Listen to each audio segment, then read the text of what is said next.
ladies and gentlemen, boys and girls, addicts and alcoholics of all ages. Welcome to Canadian Sober, eh? I'm your host and resident alcoholic, Dougie Fresh. I'm so glad you chose to join us today, wherever you are in the world, whether it's the morning, afternoon, nighttime. My friends in New Zealand, it's probably morning. So welcome to Canadian Sober, eh? I was thinking about a question the other day. What is the definition of one's sobriety? Is it strength, courage, willingness, self-love, spiritually fit? Or is it just the will to get out of bed every single day? I pondered those thoughts today after asking my next guest to come onto the show today. And I can tell you, this woman is the full package. She does so much in the recovery community, and she does so much outside of the recovery community, and you will hear all of it coming up right now. So I would love to give a big Canadian Sober welcome to Alex. How are you doing today, Alex? I'm great. Hi, everyone. Alex, addict and alcoholic. Yes, I'm so happy you're here today. So I know your story, but a lot of other people might not, especially local people in the Simcoe County area. So can you tell those people a little bit about yourself, your experience, strength, and hope? Yeah. First of all, thank you for having me on. Always a pleasure to chop it up with you, but also, thank you for sharing your platform with me to get my story out there. And I think, the most important thing, and that's what I do in my work as well, lived experience is our teacher, right? Whether that be me sharing my story or hearing somebody else's story, we all struggle with something. So I think it's just good, and as much as all of our stories are so different, they're all still so similar, and I think it's very important to get the message out there that you are never alone, no matter what you're struggling with, and the most important thing anybody can do, is reach out. Reach out. There are so many different pathways, particularly in terms of recovery, but so many different pathways to recovery, so many different resources out there today. This is huge. Thank you so much for having me. I think this is great that this is actually live to air, broadcasted on television. That's another huge one, because obviously on social media and the online recovery community, has been growing exponentially. But addiction and mental health is such a prevalent and pertinent issue in our day and age. I always call it the real pandemic. There's a proliferation of addiction and mental health issues in our country. So being able to get the stories out there, to promote various resources and, anything that we could do to bridge that gap between addiction and recovery is huge. So thank you so much for having me here. You opened it up, and I think I'm just going to roll with that. You hit on something quite important in some of your descriptions or descriptors, I should say, some of the key words you used there when you were talking about the definition of sobriety. Two of them really, really hit home. And I'm going to roll with that because I think my story, and then when I get into recovery, is a transformative process. And, you said spiritual fitness. For me, obviously, it's not only a question of spiritual fitness anymore. Although when I noticed, the moment that I realized that my spiritual health played an important role and an important part in my mental and physical health, that's when the game changed. That's when the game absolutely changed for me, and vice versa, right? So, in the traditional programs, and I do work a traditional, 12-step program. I'm in various fellowships, but I always say, my 12-step program complements. Fitness and nutrition have proven viable approaches to my recovery, complemented by my 12-step program. when we look at addiction as a three-pronged disease, which we do in the traditional rooms, right? We have a disease, we have a mental obsession, a physical compulsion, and a spiritual malady. I've come to, realize the further along I get in my recovery. Actually, I realized it very early on, but the importance of doing the mental exercise on the daily, the physical exercise on the daily, and the spiritual exercise on the daily. I have to do the mind, body, and soul work. Brain fit, body fit, spirit fit. You can't have one without the other. And if you're telling me that I have a three-pronged disease, then I have to attack those three elements on the daily. So I always say, my daily reprieve is not only contingent upon my spiritual maintenance, which I do get through, practicing a set of principles and practicing the 12 steps in all my affairs across all facets of my life. How I do one thing today is how I absolutely do everything. And, but it's as equally important on my physical and my mental maintenance as well.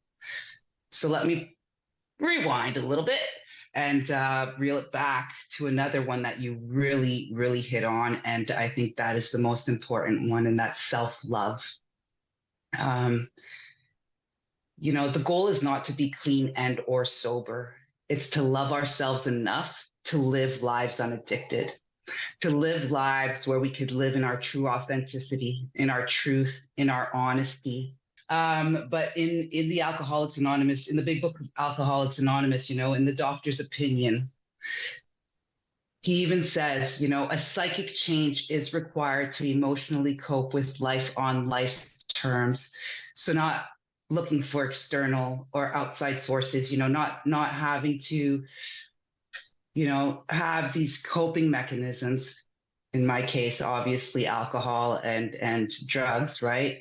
Very toxic substances, but those were my coping mechanisms. That's what I used to escape, to check out from reality. I was so checked out from reality by the end. But to be able to cope with life on life's terms without having to, revert back to coping mechanisms, to numb ourselves out, to escape, to actually face adversity head on, to face ourselves. The drugs and alcohol, never the problem. I was the problem. But the drugs and alcohol never being the problem, it's our, whether it be childhood trauma or other traumatic events that may have unfolded in your life, underlying deep-rooted issues, you name it, right? The drugs and alcohol were asymptomatic to my disease, right? I couldn't face life. I couldn't face my obligations and my responsibilities anymore. So maybe if we can go back on that. So the goal to love ourselves enough to live lives that I say either alcohol free or lives unaddicted, right? And addiction could be anything. Like, you give me anything. So again, let's go back to that. A psychic change is required to emotionally cope with life on life's terms. If my mindset, if my mental health is not right, you could give me anything, whether it be a substance, a person, it could be an activity. Some people would like to tell me that I'm a little bit addicted to the gym today, but give me anything. If my mind's not right, I will take it there.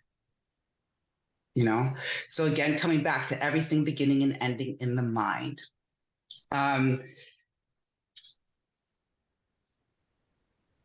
So when I look back in retrospect on my own story, and I'm not going to get into the drug-a-log or the drink-a-log or whatever, and now that I'm almost at 7 years in, obviously I've done I always say, had you people told me on April 22nd, 2017, when I walked into the rooms, that I was going to be propelled on a self-love, a discovery journey, a transformation journey, and a self-healing journey, I would have probably walked right out those doors, because you were telling me that I was going to have to face myself and face some real heavy stuff that had happened to me over the course of my life, and start identifying those traumatic events and what would have led me to, you know, use drugs and alcohol to cope with life, basically.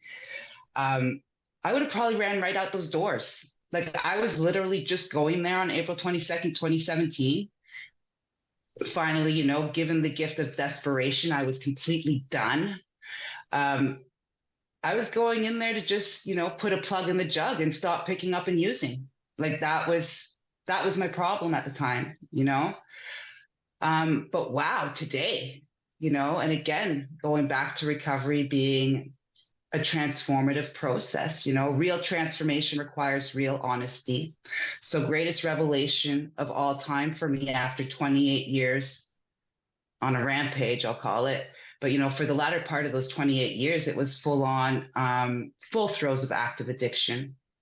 You know, drugging and drinking had become my norm. I started using and boozing at the young age of 10.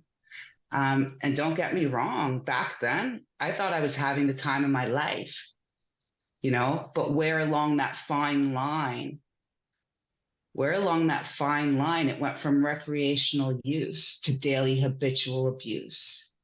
And, you know, we say we have a progressive disease, but that was very quickly for me. It had become my daily norm at such a very young age. It was my lifestyle. It was actually by the end of it, after 28 years, you know, when I came into recovery, I was 38 years old. It was my very identity. It was who I was, right? And like we always say, we can only do better when we know better. That's the lifestyle I'd known from such a young age. The further along I get into my recovery, you know, I'm starting to identify what those traumatic events would have been. I'm starting to heal those parts of me that were clearly unhealed and leading me towards the drug and the drink to cope. You know, so one big thing for me is I'm a woman of mixed origin, half Scotian Black and half French Canadian. You know, I've been able to identify an identity crisis from a very young age, you know, not being Black enough for the Black, not being white enough for the white. So for me, not even fitting in within my own family as well, you know. My father, God bless his soul, you know, couldn't find this better way of living for himself or his family while he was here. But definitely it's in my DNA, you know, it runs in my DNA. My father was an addict and an alcoholic himself.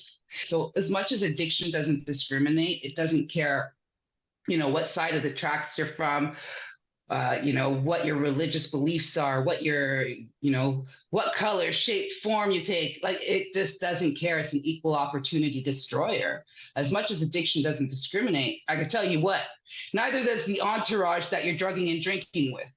The only thing you guys have in common is drugging and drinking. And that's the only, you know, thing that anybody's interested in, and using each other and whatever. But like, it does not care. So I found that very, you know, finding that validation and being a part of and fitting in and a sense of appartenance. Like I found that at a very young age. And those were just the people that I surrounded myself with for so long. Now, you know, as all of this is happening, clearly I didn't know all of this back then, right? I was so young. But, you know, these are the issues that I've been able to deal with and to heal from and to overcome today, you know, and again, going back to it, the drugs and alcohol never being the problem. If I look back to it now, like you'd say, she started drugging and drinking at such a young age, you know. But if I look at my behavioral patterns and my character, and I don't like calling them character defects like we do in the traditional rooms, my character defenses and why those traits were so prevalent to protect me, right? Those fragmented parts of me from a very young age. So the daddy abandonment issues, the wanting to fit in. Like I was an addict and an alcoholic long before I was an addict and an alcoholic. You know, things like instant gratification, the manipulation, the stealing, the thieving, the being a part of, always having that false sense of belonging and that image and that disease of perception that we have, and being the cool kid on the block and having the latest Patrick Ewings and Jordans, and being raised by a single mother who was killing herself to provide for me. But I could not take no for an answer. Like, I'll go back to it with running shoes, and I still do have a running shoe addiction, but that's a discussion for another day.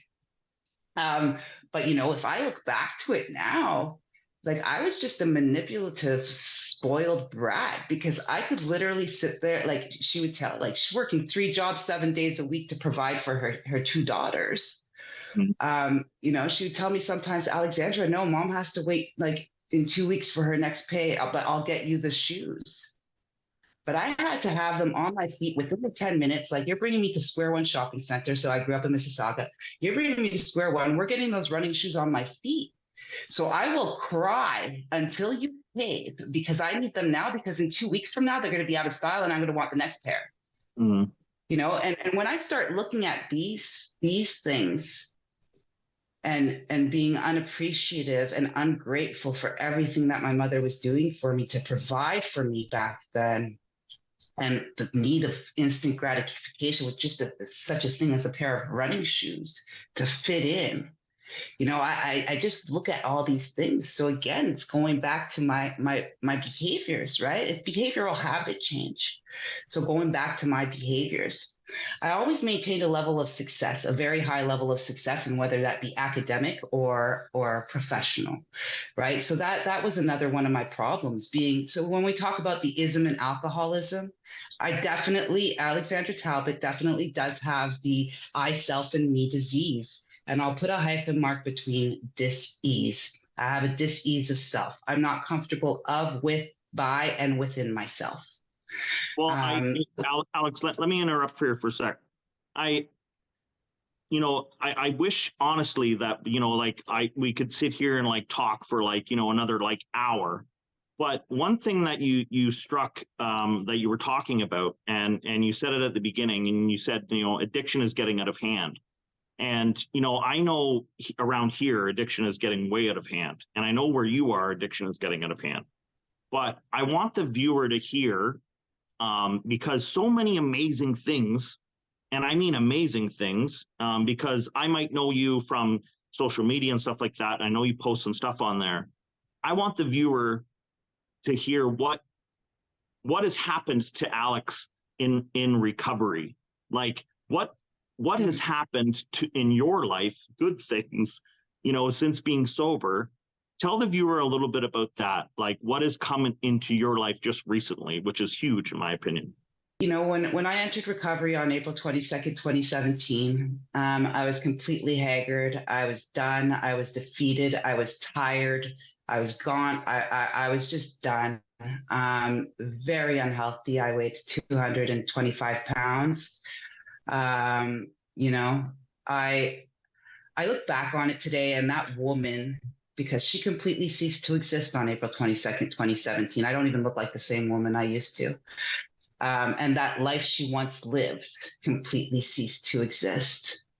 Unbeknownst to me, in one split-second decision, I changed the entire course of my life. So again, when I go back to it, real transformation requires real honesty. So greatest revelation of all time was admonition to self, and finally getting honest with myself. I look back on that life, it was a culmination of 28 years of substance abuse, a complete lack of self-respect for myself. Therefore, I didn't demand or command it in turn, and nor did I give it in return. Gotta love yourselves first before we could love anybody else. And a complete disregard for my health and wellness and my safety and security and that of my daughters. So I am a single mother, and I was in full throes of active addiction her first 10 years of life. And stripped of any dignity I may have had very early on in my recovery. Again, I read John C. Maxwell's quote, and I think this is huge because these are the words that I live by still to this day. The bit about, change something you do daily, change your life. Your success lies in your daily routine. So again, to go back to it, once I read that, That's when, don't forget, I'm a 225-pound, very unhealthy woman. Couldn't do 2 minutes of cardio back then.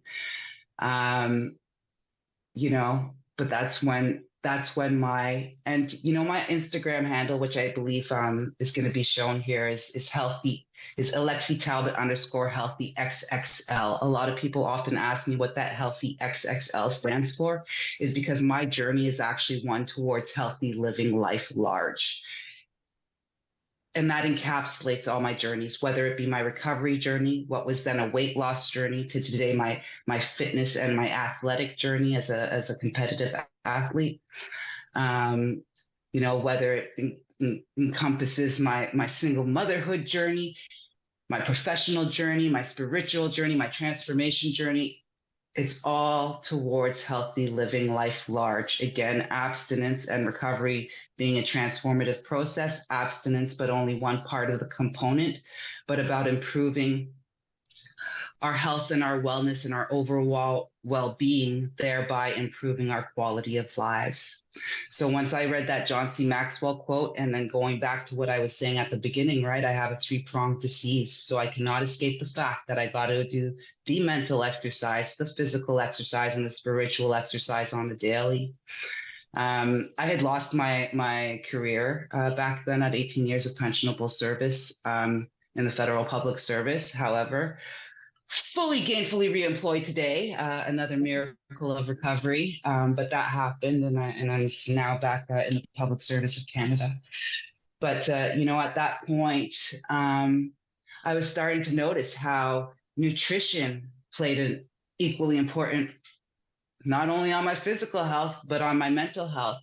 So when I rid myself of all toxicity, whether that be people, places, and things, when I adopted clean living, I adopted clean living 100, right down to clean eating. If I were to get clean, like a true addict fashion, right? All in or nothing at all. Never enough. More. Half measures avail me nothing.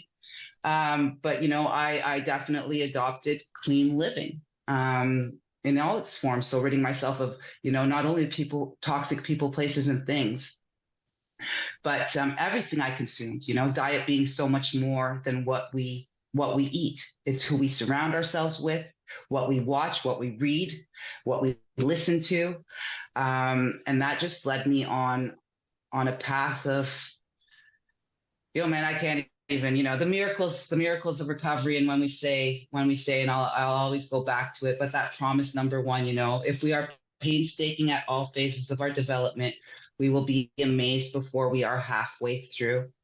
So, Alex, I know people are sitting at home right now. They're wondering, maybe they're nervous, maybe they're anxious, maybe they don't know where to go or, how to ask for help. Maybe they're lost in their recovery, and, they're watching right now and they want maybe some really helpful advice from Alex, who's told them amazing story already. What would you tell the listener sitting there right now, male or female, how do they get to the position that you're in right now with this amazing life that you've created for yourself right now? I think, again, going back to what I was saying at the beginning, and I know it can be scary. Look, like, I've been there. But seeking out the help that I so desperately needed over the span of 28 years was huge for me. There's such courage and vulnerability and strength and humility. Again, going back to it, you are not alone, and we are all so very worthy of this better life that awaits. And I can guarantee you, this is a better way of living. This is a life worth living. Again, going back to it, we will be amazed before we are halfway through. Here I am, only a little over 6.5 years, almost 7 years clean and sober. I'm already so wildly amazed and nowhere close to halfway through. I can't even make up the stuff that happens to me. It's inexplicable when we talk about the gifts of recovery, the miracles of recovery, the promises of recovery. albeit sometimes slowly, sometimes quickly, they will always materialize, granted we work for them. Today I can't, okay, I'm coming off of I'm a competitive bodybuilder today. I just 3 weeks ago landed my IDFA Figure Pro card. Huge, huge, huge win for me. Only going up from here. But, again, going back to it, I was 225 pounds on April 22nd, 2017, when I entered the rooms of recovery. I don't think competitive bodybuilding was even a thought in my mind at that time. I didn't wake up the next morning and say, I'm going to go to the gym and just train and become a competitive bodybuilder. That all took time. So again, trust the process. Trust the process is another huge one. Things take time. As much as the disease of addiction is progressive, recovery is progressive as well. But again, I cannot stress the importance enough. Reach out for the help that you so desperately need. There are so many people out there ready to help. There are so many different communities. There are different pathways too. It's just amazing. And again, I'm so wildly amazed. But I think the most important thing is, because I have a lot of newer people, newer people to this game. I call it the game, life on life's terms. But, newer people, or even people just even pondering the question, should I stop drinking? Do I have a problem with alcohol? Do I have a problem with drugs? Do I have a problem with food? Do I have a problem with anything, right? Alex, I want to thank you for coming on Canadian Sober. You're such an inspiration. Like I said, I wish we had an hour to do this show, and you could just, spill it all, because I could sit here and listen to it for the whole time. And I know some other people would love to hear your story, but we obviously do not have the time, and maybe we will in the future. I'll talk to the organizers of this. No problem. People can hear me and hear other people's journeys as well over on Sober Active Canada. There's a season opener this week, Wednesday night, 8 p.m. But I do go live on a regular basis over on Sober Active Canada with some recovery MVPs. Doug hears stories up there. We're going to have to go live again one day soon on there. But, it's really showcasing some amazing people in the community doing amazing work across from coast to coast to coast. Recovery is growing strong. Alex, amazing guest. Thanks again for coming on Canadian Sober, sharing your experience, strength, and hope with the world. And wherever you are sitting there tonight watching, I hope that your life is going nice and easy. And if it's not, reach out to Dougie Fresh, reach out to Alex, and let's get you on the right track. Peace and love, Simcoe County. We'll talk to you guys later. Bye-bye.